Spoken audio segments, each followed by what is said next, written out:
What is up, Internet? We have a very juicy book review for you. I know it's been a while. We've kind of been slacking. Well, not really been slacking. I've been taking a class, How to Become the True Media seminar. I've been focusing on that, and I also want to give a good shout out to a very legendary friend. His name is Heath Hooligan. He just gave us Beagle Eye Visions a computer. So we have another computer in our arsenal so that we can maintain platform agnosticism. In fact, I'm wearing his shirt.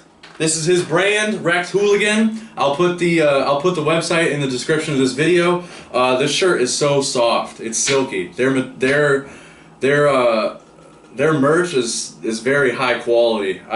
If this shirt wasn't so fresh, I'd want to take a nap in it because it's so silky and smooth and soft. And I also copped one of these. I copped a Heath Hooligan koozie, and I've just like band shirts and stuff like that. I've been through a lot of shirts. I've been through a lot of koozies. This is so durable. The way they make this, it's awesome. So check out Heath Hooligan. Shouts out to Heath Hooligan. We interviewed him on our channel. So I'll put that in the descriptions too.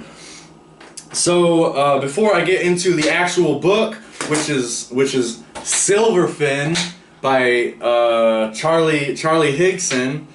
Awesome author. I love the way he writes it. Again, it's similar to Matt Bennett. You feel like you're right there. You feel like you're right up in the action. When there's an explosion, you feel like you can feel the heat. It's awesome. An amazing book. But before we dive into that, I'm going to read a couple of little quotes out of another book called Esoteric Hollywood, written by Jay Dyer. We plan on getting to this book. It's on the list, but we're taking the steps. We're building you guys up, so that way by the time we do get to Esoteric Hollywood, hopefully you'll have a very clear understanding of the allegory that we're trying to point out to you guys. So, okay, so I lost it. Where'd it go? What if Ian Fleming was encoding an explosive real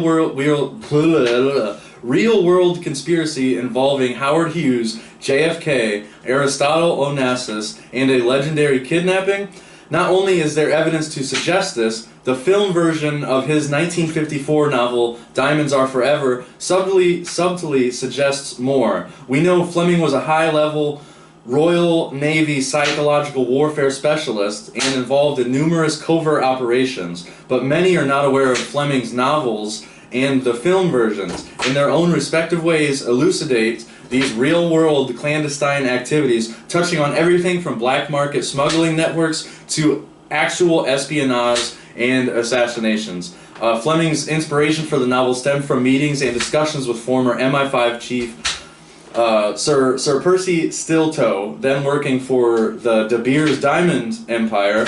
Combined with these tips, as well as information he received from wealthy socialite William Woodward and Los Angeles, which is the Lost Angels, right? Some green language. Police intelligence on organized crime and smuggling operations. Fleming composed the fourth Bond novel in 1954 as a literary means of detailing the dark world of precious gem and jewel markets. To add intrigue to this already intriguing tale, Fleming was also approached by Aristotle Onassis to make the film version of either Casino Royale or Dr. No, with Onassis desiring to be part of the funding. No stranger to Hollywood, Onassis was also a friend to numerous Tinseltown heavyweights, including the Greek film executive Spyros Skouras. That's Greek. I struggle with Greek. That's a tough one. With these connections, my thesis here, in concert with fascinating insight of Basil Valentine, is that Diamonds Are Forever, the film, provides a crucial insight to the coded reference of Willard White as a stand-in for Howard Hughes. Okay, I could read this. We could go really in depth. I mean, get yourself a copy of this book. I got this book from Jeff Bezos, so it's not signed. Jay Dyer has a lot of... he sells these books. He sells signed copies of these books. So get yourself a signed copy of this book. Check it out. It's so good. He dives really deep into this stuff. And I'll do another little excerpt before we dive into the allegory here. So, where was that? and this is the next chapter on starting on page 264 out of the book Esoteric Hollywood.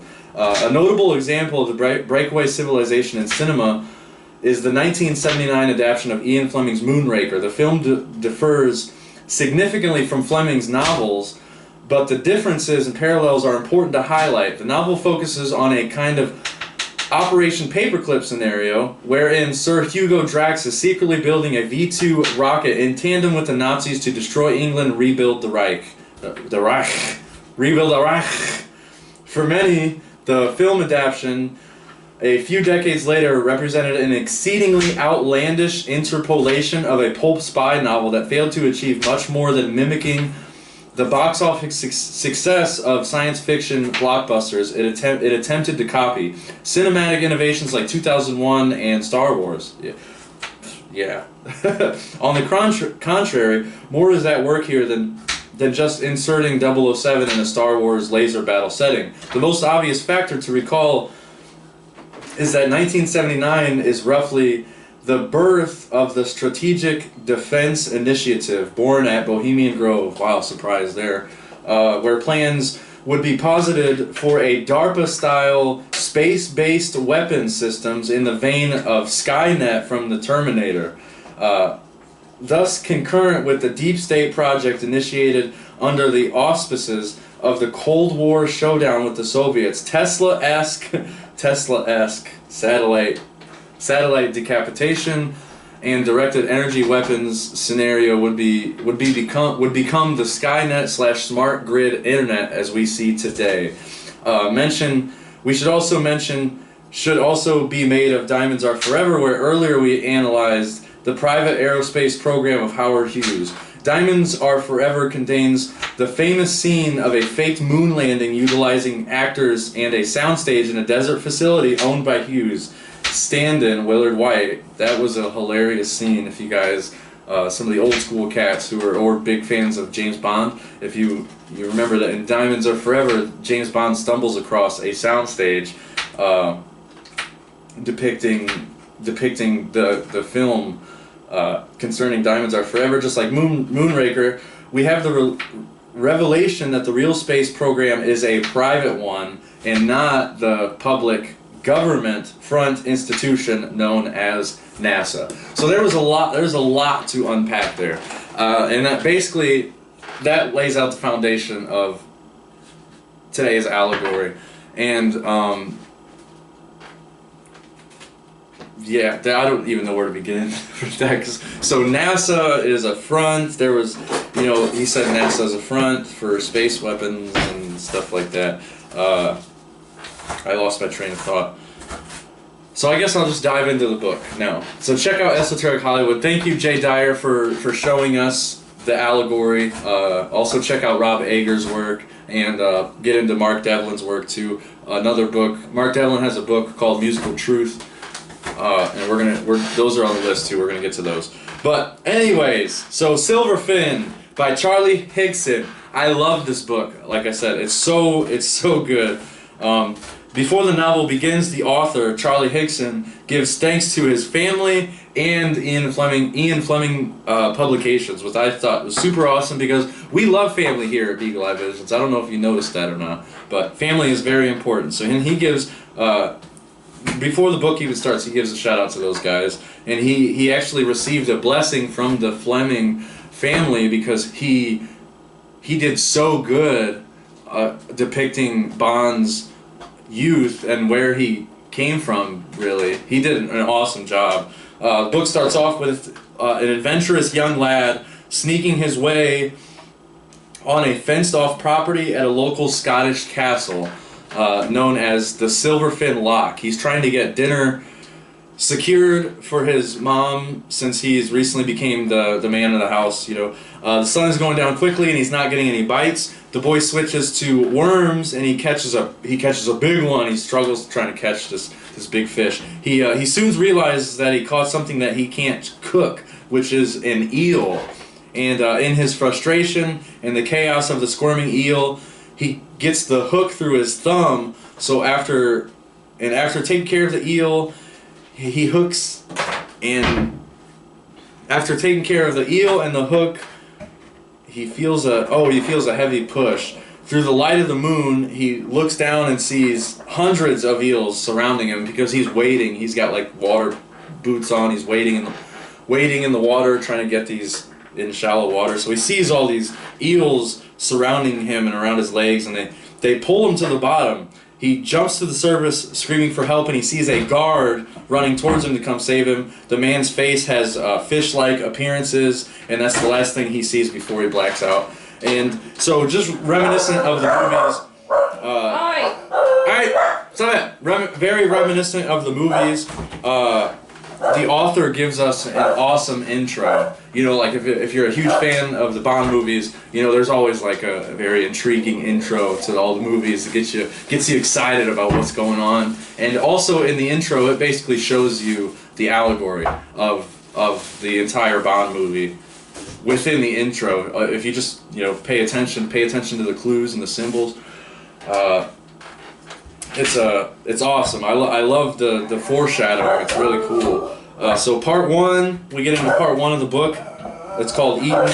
Squirt dog, stop! Part one of the book. He goes to Eton as Bond is walking down his new school. A rather pretentious short man by the name of Mr. Codrose, which is it seems like he's going to be his he's going to be. He says, "I'm Mr. Codrose. I'm your new housemaster. I'm going to be your father, your priest, and your god."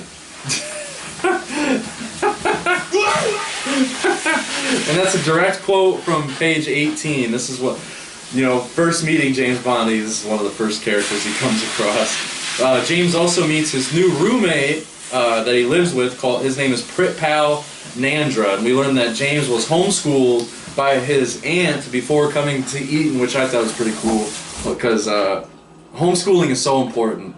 Like, some of our friends are homeschooled, and like we're products of public education.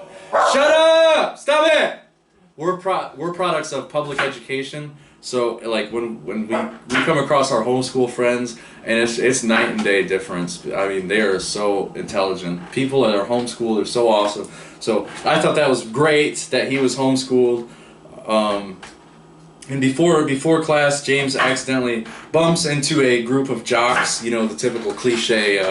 You know, the bullies. And Prit Pal, his new roommate that he just meets, stands up to these bullies right away, and he stands up for Bond. Bond is just extremely polite, of course, and because he's, you know, classic gentleman.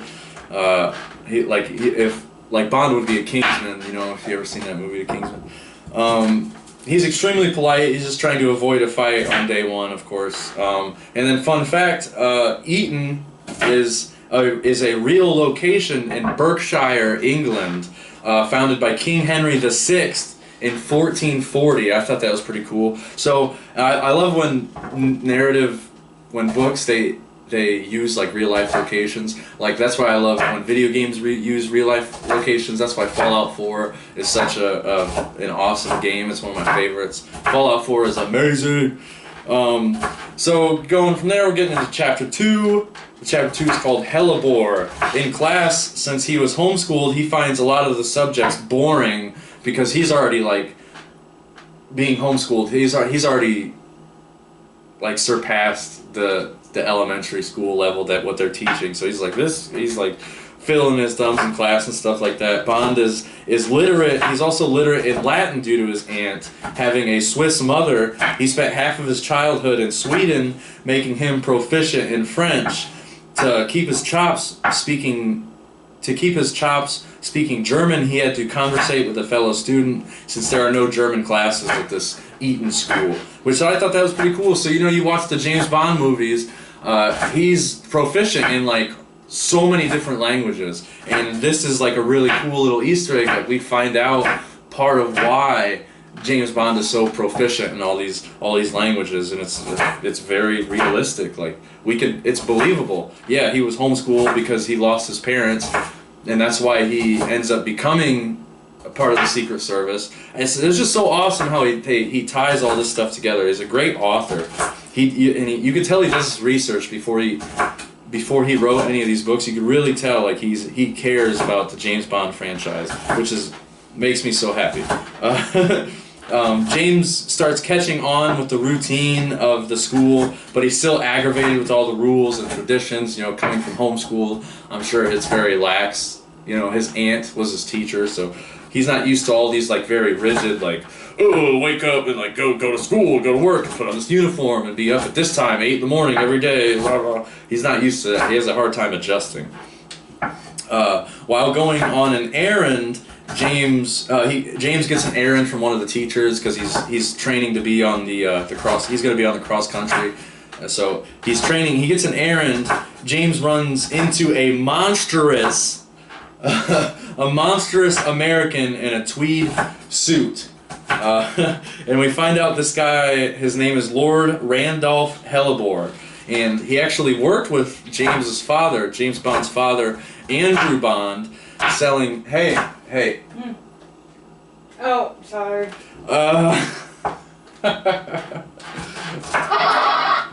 Can you calm down there? She's over here chopping onions because we got to cook dinner right after we get done reviewing this book. So I lost my spot. So he meets this huge American dude that works with his father, Andrew Bond, selling munitions, selling guns, like I do on GTA 5 on a daily basis.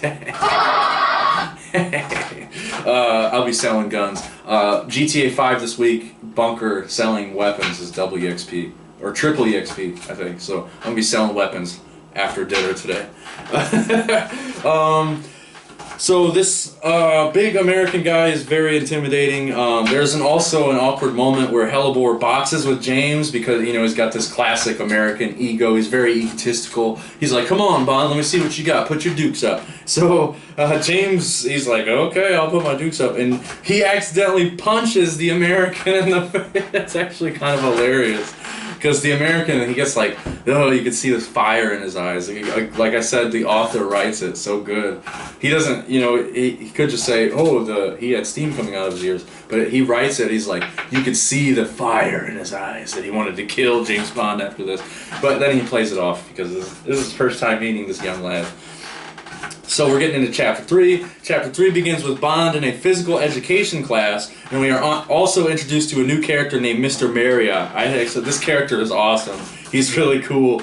He used to run for the Royal Navy, which actually, I just thought about the coincidence that Ian Fleming was a high-ranking officer in the Royal Navy that I just read in Esoteric Hollywood, and then this guy is part of the Royal Navy. So again, it's like juxtaposing the fiction with real life and putting these little Easter egg tidbits. So if you pay attention, you can find out what the author is trying to tell us. You can find out what the directors of the James Bond movies, the writers of the James Bond movies are trying to tell us, right? Because why did James Bond run through a soundstage where they were filming the moon landing? You know, what were they trying to tell us? What were they trying to show us, right? We need to ask ourselves these questions. These are important questions to ask ourselves.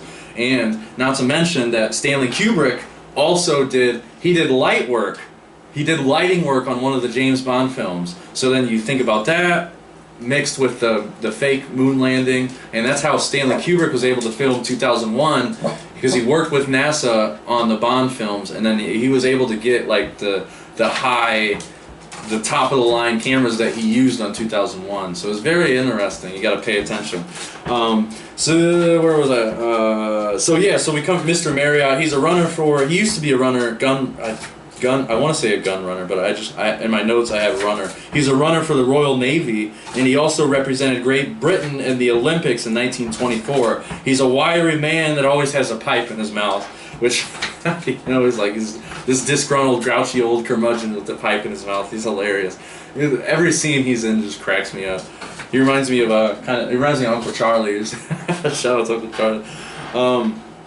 The next day, Prit Pal takes James on a tour of all the local swimming spots around the school while discussing the upcoming sports competition that's organized by Hellebore himself, consisting of swimming, running, and the clincher, which is shooting. You know, he's really showing his American roots there. They come across an old gent, another old character, grouchy curmudgeon that watches the boats for the school, and his name is Croaker. They call him Croaker. He shows the boys how to fish and how to skin an eel for soup, and that was a really interesting scene too. It was the lads are just walking around looking at the swimming spots and come across this guy. This another interesting character. So Bond goes out to one of the swimming spots to train, and he runs into George Hellebore. He was part of the pack of jocks that he ran into earlier. George Hellebore, Sir Randolph Hellebore's son. He shoves Bond into the water and forces him to race a classmate swimming laps. After losing the race, George practically drowns Bond, but to save himself, Hellebore is like pushing on his face and pushing Bond under the water, so Bond grabs his hand and pulls him into the water. It's actually hilarious. Being in public education, I know Jasmine can relate, like we were kind of bullied a lot. So when I read that, he pulled him back in the water, I thought it was just hilarious. I loved it. And James Bond standing up for himself. It's awesome. That's righteous. What am I thinking of? I don't know, I brain farted. So he pulls Hellebore in the water with him right before Mr. Marriott shows up and breaks it up, of course. The teacher. Authority figure always comes in and breaks it up. This was before... I wrote that this was before children were raised to be useless tampons. It's important to note that Bond took the blame in saying that he was drowning and George jumped in the water and saved him. So this is back when nobody snitched on each other. Nowadays, I bet that doesn't happen in public education nowadays. Anyways, before Chapter 7 begins, the Hellebore competition takes place, but I'm not going to reveal the results. Get a copy of the book. I looked it up. Again, you can get a copy of this book for $10, or you can buy all 5 books in the series for like $35. You get all 5 books in the series. Every book is phenomenal. I love them all. We're going to get to them eventually. But the Kybalion is going to be the next book on the list. So the competition takes place. I'm not going to reveal the results. James gets to spend Easter on holiday in Scotland with his Aunt Charmian. I really don't know how to pronounce that. I even looked up how to pronounce I'm just going to say Charmian. It's weird. In typical cliche Bond fashion, the villain ends up on the same exact train. Of course, there's a movie. Actually, there's a couple of James Bond movies where he fights the villain on the train. There's especially the scene with Jaws. I love Jaws is one of my favorite characters. He cracks me up. So in cliche fashion, they end up fighting on the train. James also meets a young lad named Red Kelly, who's he's a young Irish lad. He's from Scotland, I believe. Red Kelly's an awesome character. I love it. It makes the book so enjoyable. Red Kelly, I can definitely relate to him. He's very poor. He comes from nothing. James Bond sneaks Red Kelly on the train, also hiding Kelly under the bed as the conductor passes, because Kelly couldn't afford a ticket.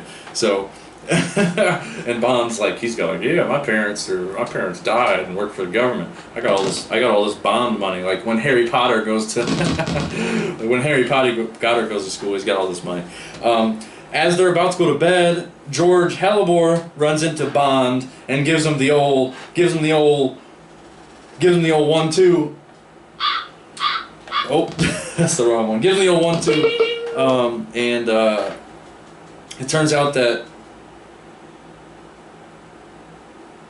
I lost my spot. So it turns out that the boy at the beginning of the book was related to Red Kelly, and the boy's name was Alfie Kelly.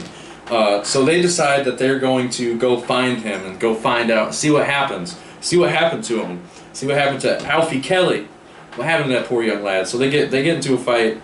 George Hellebore and Bond gets into a fight. It's pretty cool scene. And Red actually comes in and saves Bond from this fight, and that's actually pretty cool. Red stands up for Bond. Looks like a true friend. Starts getting into the fight. He takes care of George Hellebore because Red grew up on the streets. He knows how to fight. You know what I mean? Know what I'm saying? man? So they reach Scotland, and the whole scene is kind of funny. Red introduces Oh yeah, Red introduces himself to Aunt Charmian. It's a hilarious little, very humble little moment. James and Charmian go to a restaurant to get breakfast, and she goes off on a spiel about how tea is mud and civilized humans drink coffee. That was that. I don't know why I put that. It was just there's no allegory in that. It just kind of cracked me up personally because I love coffee. Coffee's so good. But I also love tea. Tea is awesome. I drink Twisted Tea on the daily. Twisted Tea sponsor me. Uncle Max, because James goes on holidays to go hang out with his aunt and his uncle, so Uncle Matt teaches James how to fly fishing, while telling stories of the war, being recruited as a spy in France. Max went behind enemy lines as a plainclothes railway engineer, and he tells a really cool story. It's an awesome story that he tells us, and I feel like the story, it might even be inspired by a real-life Ian Fleming story, as we read earlier. After fishing, Charmian cooks one of her eclectic meals because she traveled all over like Switzerland, and she cooks this amazing meal, and when he describes it in the book, it's just like, oh, made me hungry. Getting into chapter 10, Uncle Max shows James his car he used to race with. It is a 1.5 liter side valve short chassis tourer. It's an awesome car. Educating James on how to get the engine started and how the engine gets started by creating explosions in the piston, and he teaches him all this mechanical jargon. So, and then again, it's like showing where James Bond got his love for cars, right? Because in the movies, he's got all these nice cars, like Goldeneye, he's got that BMW, and he's got that Aston Martin, the classic, the iconic Aston Martin, you know, if you ever... All the fans of James Bond, we all love that car. In fact, speaking of GTA 5, I have that car in GTA 5. I'm going to drive it later. It's so much fun to drive. I got the working machine guns on it. It is awesome. Oh, those cars are great. I love the Bond cars. So this is, again, it's just showing us like the origins of where James Bond gets his love for vehicles and gets his how to drive even, because his Uncle Max teaches James Bond how to drive, and he's teaching us how the pistons work and how the gas shoots fuel into the pistons, and it creates an explosion, gets the pistons moving, and then the pistons moving, gets the wheels turning, and that's how a car starts moving. It's so cool. Like, it's awesome to be able to see where James Bond comes from. I think he does such a good job on that. And the road in the gas station that they drive on, it's a local, like, kind of a private road. It reminds me of the gas station in Rutland, Ohio at Skatopia. All the Skatopians, we all meet up at the same gas station, get pizza, and it just reminded me of that. The local Exxon. And then so after getting to the house, James Bond drives them back to the house. James proves to his uncle that he has earned the car, so Uncle Max gives it to James. And it's a super wholesome scene. It makes you smile. It's really cool. You don't get that in Bond. You know, you don't see these wholesome, like, family moments in James Bond. It's usually like he's always serious and he's always killing people and like jumping off buildings and starting explosions, and you know, boys and their toys, they always got to cause explosions. So it's really cool. It's so cool to see this and read about it. Get this book. Get a copy of this book. Getting into chapter 11. Aunt Charmian and Bond go to a circus and view the show. A weightlifter and acrobats alike leaving the tent. Bond spots out Red Kelly, and Charmian knows Red Kelly's aunt. So they give the boys some money for the classic carnival games, but also, you know, in typical James Bond fashion, there's got to be some action. So they give boys some money to go to the carnival games, and our lads, the two lads, our protagonists, spot out three country boys talking to they're talking to the Hellebore kid, right? And Hellebore is paying these goons, and you know, we can kind of obviously it's kind of predictable. They get into a fight because the Hellebore kid pays these goons some money, and James and Kelly, they open up a can of whoop ass. They really do. Like, these country dudes ain't got nothing on James Bond and Red Kelly, let me tell you. It's an awesome scene. They get into a fist fight. It even says in the book that when... it's another awesome scene because it's James Bond's first fist fight. He's 17, and even in the book, he says he's not landing all the punches. You know, and it kind of shows us that in the recent movie, the more modern Casino Royale, where he gets his first kill, and it just kind of blows through it. They don't really spend much time on it, but it's kind of cool. Like, it's his first fist fight. It's interesting. I mean, it's not cool that they got to take care of these bullies, but again, they don't even start any trouble. They're minding their own business, and the Hellebore kid pays these guys. To show how much of a coward he is, he pays these goons off, just like his father would. Yeah. Our boys pack gear, so the next day, they take care of the bullies, they go back home from the carnival. It's an awesome day. Our boys pack up gear the next day, including snacks and a map, because they're going up to the castle, right? They're going to go find out what happened to Alfie. They're trekking uphill both ways, uphill both ways through thick forest and swamplands, getting mud in their boots and their clothes are getting all soaked. And, you know, it's the classic adventure, the call to adventure, the hero's journey. The first goal is to get to the abandoned monastery that's just outside of the castle. They reaching the same fence at the start of the book that the kid, the young lad, goes under the fence to get across the property to go when he goes fishing, and they notice under the fence there's fresh earth. So they kind of notice that somebody's been there before. Before they can take action, they spot a man on the road. Concluding this chapter, because, you know, it's a book. Every chapter they gotta leave you like, ooh.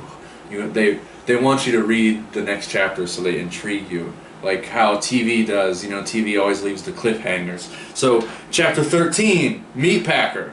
This buff, broad-shouldered man with a cliche handlebar mustache is clearly looking for somebody, right? James can instantly tell that although this man wears a kilt, he's an American man. So originally they think he's on like Hellebore's team, you know, they think he's one of them. So he wears a kilt even though he's American. Catching the boys in the bushes, he introduces himself as Meatpacker Moran. Gosh, I can't even say it. Meatpacker Moran. This is another hilarious character. Like, I absolutely love this character. It turns out he's an American private eye from New York investigating the Hellebores. So turns out he's actually on their side, and they're all there looking for Alfie. See what happened to this poor young lad. Unfortunately, the only useful thing they see is a butcher, because they're all like, they meet up together, they hang out together, so they're all watching the castle together, and the only thing they spot is a butcher. He's dumping buckets of chum into the water, and but James and Red have to get back home, leaving Meatpacker Moran by himself. He's like, you lads go back to your house, get some rest. I'll be here all night doing my job, getting paid for it, you know.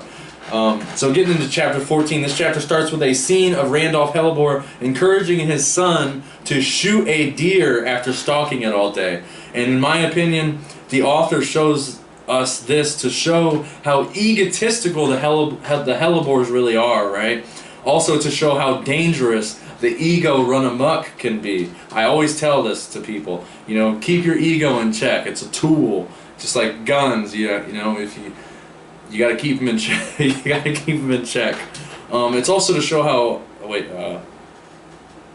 to show how the ego run amok can be very dangerous, right? And to further solidify this, to further solidify the Satanism, his father, Randolph Hellebore, takes deer blood after he's training his son how to kill, and he takes the deer blood and wipes it across his son's face and says, "Congratulations, now you've become a man."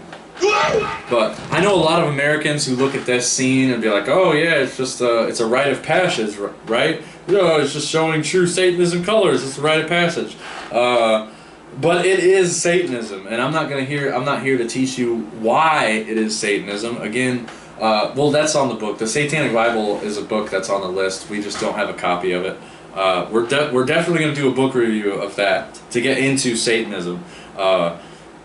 Randolph takes George away from his mother, saying she is weak And here's a quote from the book. He says, "We have no need for women in our lives." So, so he's obviously traumatizing his son and instilling this separation, right? This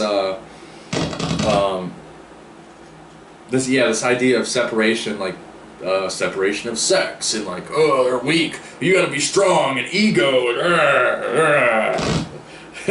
like roid raging and shit.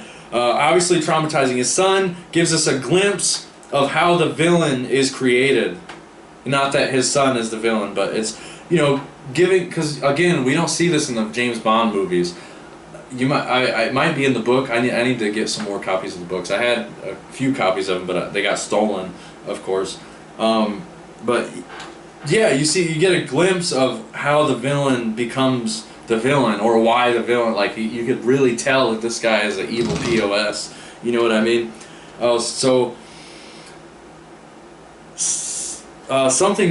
Another thing worth noting is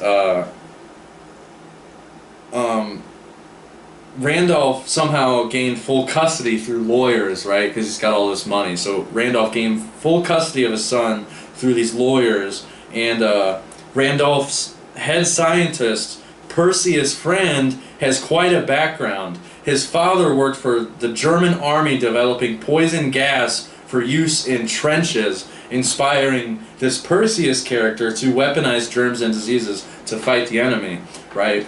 And that sounds very, very familiar. Weaponizing germs and diseases, right? Think about what just happened very recently with poisons and diseases and vaccines, and I'm using a lot of clue words right here. YouTube's gonna end up banning me for this video. Hopefully not. They still haven't, but yeah, this is like the plandemic that just passed, the shamdemic that just passed recently. Weaponizing germs and diseases. Like Jay Dyer in Esoteric Hollywood teaches us this. The villains in a lot of the James Bond movies are very realistic, and in fact I think that's why they put in the recent James Bond movie, they put his toxic masculinity on an island and they blew him up, right? Because they're kind of running out of ideas. And what were the two blockbuster movies that were this year? Barbie and Oppenheimer. So it's like, it's just really weird, There's a reason for this, and this is why you have to read books, because you learn why. You learn the reason is why they have these villains. Like, and then there's even in Tomorrow Never Dies, one of the Pierce Brosnan James Bond films. There's a villain who is a tech. He wants to be like a tech god, and he looks exactly like Steve Jobs, right? That guy, that satanic psychopath. He looks exactly like Steve Jobs. He's a villain in one of the Bond movies. It's like, there's a reason why they put these things in the movies.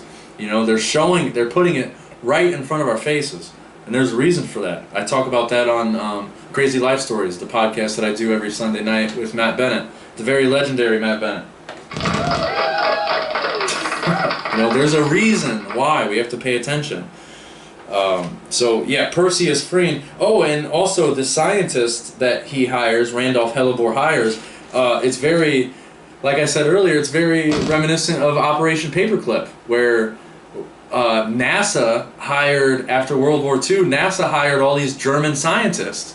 And they're still alive. They're still alive and working for NASA to this day, I believe. They're getting pretty old, so they're going to start dying off here soon. But I know there's like 2 active German scientists that still work for NASA that they employed after World War II, because they were like, oh, these scientists are very smart. We got to utilize them, right? It's crazy, and people still support this stuff. It's unbelievable. So back to the book. James is driving around the property with his uncle in this fancy new car that he just earned. They also take part in, they start cleaning some of the engine parts so Bond can further understand how the engine works. You know, they're cleaning the oil, changing the oil, working on gearboxes, axles, drive shafts, etc., etc., etc., etc. While learning, James starts to get, he really starts to get an appreciation for these machines, you know, which, again, I think that is so cool to be able to get that little bit of insight if you're a fan of James Bond. You get some insight and really find out where he comes from. The boys run into this chick, of course, in cliche James Bond fashion. There's got to be a Bond girl, right? There's always a Bond girl. So James Bond runs into this chick named Wilder Lawless, Pussy Galore. That's what that name reminded me of, that Pussy Galore. Wilder Lawless on the road riding her pony Martini. She tells Bond she finds out that she saw the missing lad roaming around the lock, roaming around the castle, and informed Hellebore. Come to find out that Hellebore never informed the police, right? Isn't that weird? Huh. What's up with this Hellebore guy? He's truly evil, basically. And she also comments, this is a direct quote, Sergeant White won't hear anything said against the Laird. He thinks he's Father Christmas, Buffalo Bill, and St. Michael all rolled into one, page 205. And that sounds familiar, right? That sounds familiar, like a lot of the police. You know, I'm looking like maybe even the firefighters at 9/11. Mark Passio gets into that. You know, where are the firefighters who worked at 9/11 who saw that you know, it was it's another scam, it's another scam. Call me a conspiracy theorist, whatever. But hey, I read books like Esoteric Hollywood. I understand this stuff, and you should read these books too. You might learn something. You might learn something, kid. You might learn something. See. So Hellebore practically owns the town, right? Throwing money at any citizen to keep them happy. Classic Bond, classic villain fashion. After the rendezvous with Wilder, James heads over to Kelly's house to see if he's heard from Meatpacker Moran, which they discover Kelly hasn't heard anything. So, what happened to Meatpacker? What happened to Meatpacker, man? I like Meatpacker. What happened? Man, man. So again, that reminds thinking going back to the scamdemic. Like, what did they do to keep us happy? Right? They gave us money. You know, hey, we're kind of losing our minds. When can we start going out in public again? Oh, just give them another stimulus check. Right? Oh, just keep them stimulus. They'll stay in their house. They'll be happy. Just give them a little bit of money. Right? Gosh. Anyways, back to the book. Chapter 17. I keep getting sidetracked. I feel like I'm going on long, kind of, but this is a good book. So chapter 17, the boys start heading back to the castle, and they find out they find a small clearing again, 4 holes, and Meatpacker's binoculars. They found Meatpacker Moran's binoculars buried, and you know the 4 holes. They clearly see like this. He set up camp here. So they're finding clues. Moving closer to the castle, a police car passes. Watching the vehicle, it drives to the gates, and the sergeant, accompanied by a rookie, are happily greeted by Hellebore. The men appear to be fishing, only to pull Meatpacker Moran's bloated, devoured body out of the water, and an eel the size of Meatpacker's arms. And this is a pretty big dude. Like I said, he's American. He lifts weights. He's very healthy. He's a private eye. You know what I mean? So an eel the size of his arms slithers out of his mouth as his body is pulled out of the water. It's a pretty intense scene, especially because Meatpacker Moran, he's like a pretty cool guy. Him and Red Kelly actually share a beer together. It's hilarious. And then Meatpacker Moran like rips the beer open. He's like uses his teeth. He's like, oh, that'll help. And he gulps it down. It's hilarious scene. So they find Meatpacker. Meatpacker died, unfortunately. Spoilers alert. Spoilers. Starting to near the end of the book. I don't want to give too much away, though it's worth noting that Bond gets captured in a cliche Bond fashion after entering the castle alone because Red falls from a tree as they're trying to get into the window. We're doing good? Doing good? Red falls from a tree as they're trying to get into the castle. So he breaks his leg, and yeah, so Bond has to enter the castle alone, and he gets captured. And then so, again, in cliche Bond villain fashion, he's giving him a lecture. Do you expect me to talk? No, I expect you to die.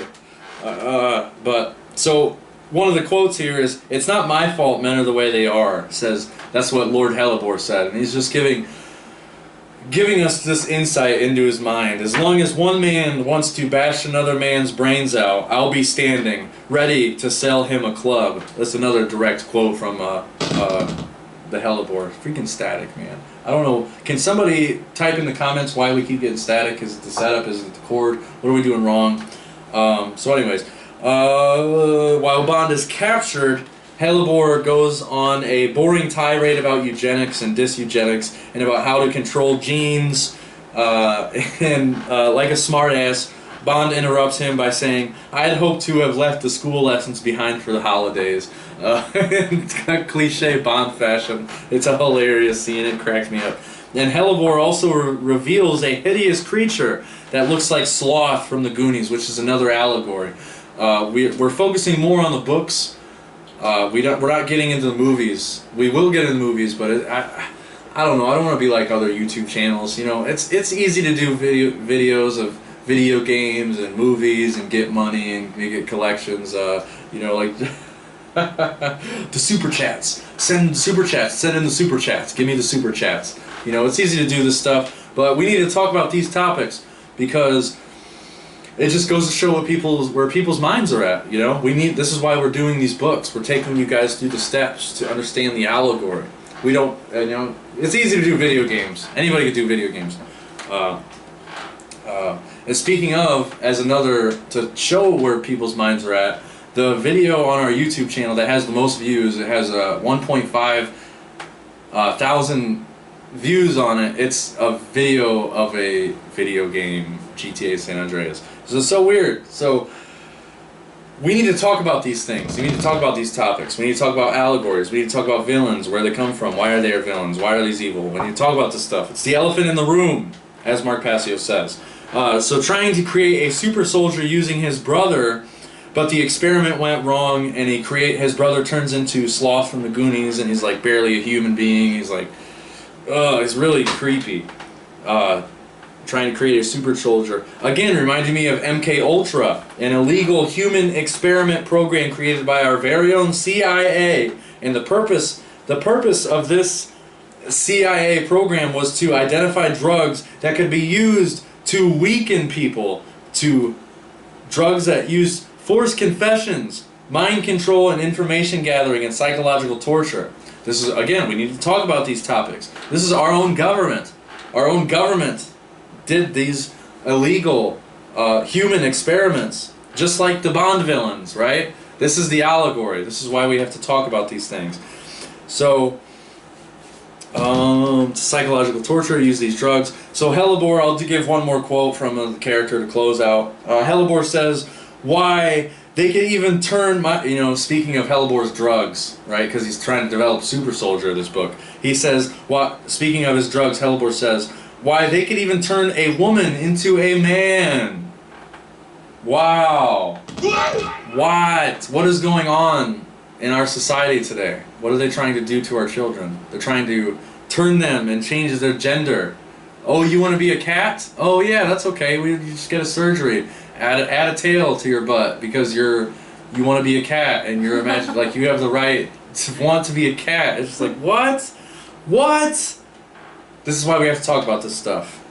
So I'm not going to cover it. I've covered the book. Get a copy of this book. So now we're going to get into the allegory of Bond. And there's a lot to pull from James Bond culture, right? I would argue that with how often Bond was on TV back in the day, the elites, right, our enemies that are trying to make the world a horrible place every day, they always had Bond on TV, right? Every Sunday.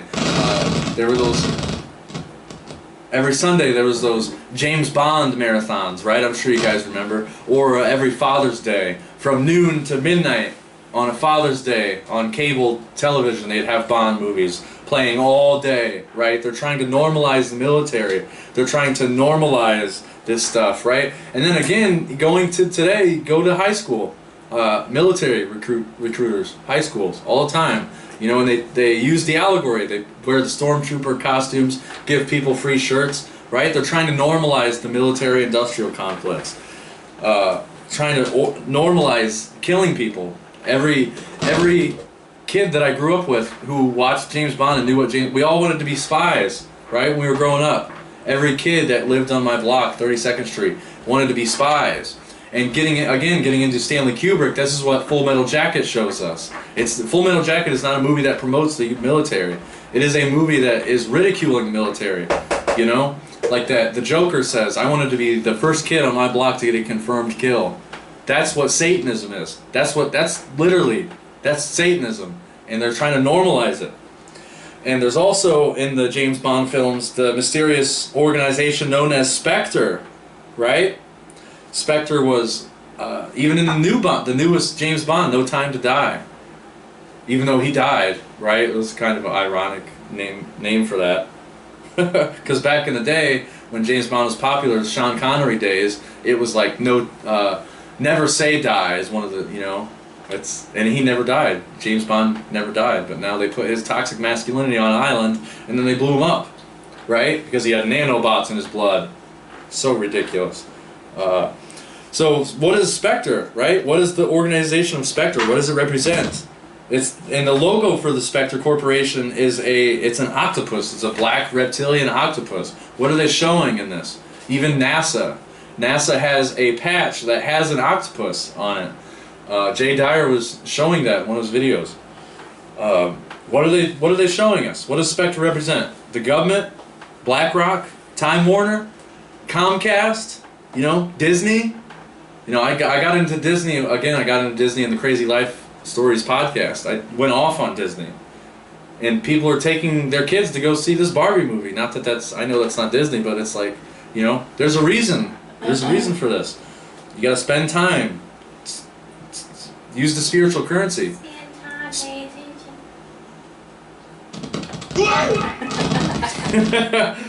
We can laugh about it. I mean, it's good to laugh. I always say that. It's healthy to laugh, but it is the elephant in the room. Spend time. Pay attention. So in the film, 1979, Moonraker, I'm almost done. Moonraker, in the 1979, again, he stumbles... No, I had it backwards. In Diamonds Are Forever, he stumbles across the soundstage with the moon, right? The moon film, the moon film, where if you get into that conspiracy theory, a lot of people say that Stanley Kubrick filmed the moon landing, right? That's one of the speculations. What are they trying to show us? Why do they put this in the movie? It's almost like they're trying to take away their karma, right? Because by showing it, putting it in the film, they show us and they take away the karma, right? They show us we don't take any action and the spiritual karma falls on us, right? That's the idea. Right. So Stanley Kubrick did light work on one of the James Bond films. Jay Dyer also he gives us a plethora of evidence showing the allegorical meaning behind the shadow organization of Spectre, as I already read. I already read that out loud. So, the next book is going to be the Kybalion, but before I get to that, it's going to be a while because, again, I'm taking class, which is why it took me so long to get through this book. I'm taking How to Become the True Media seminar, and I also just got a new computer again. Shout out to Heath Hooligan. We interviewed him on the channel. I thought there was something more important to say too. Oh yeah, so before I start doing the Kybalion and getting into the notes of that, I have to do, we are doing a live allegorical movie presentation September 29th at the new venue here in Elkhart, Michiana Education and Arts Club. Become a member, $35 a year. It's a steal. Even if you don't live in the area, you know, you can become a non-reporting member, and you can still, you know, you can't, if you don't live in the area, you obviously can't make it to the meetings, but you can still have a vote, you can still have a say on what the events are. It's an awesome deal. So September 29th, we are going to do the Matrix presentation. I got to do my notes, and then once I do my notes and practice and get all that down, I will be starting the Kybalion. So pay attention, spend time, pay attention. We gotta go make dinner for these kids. All right. Thanks for tuning in. Peace out, Internet.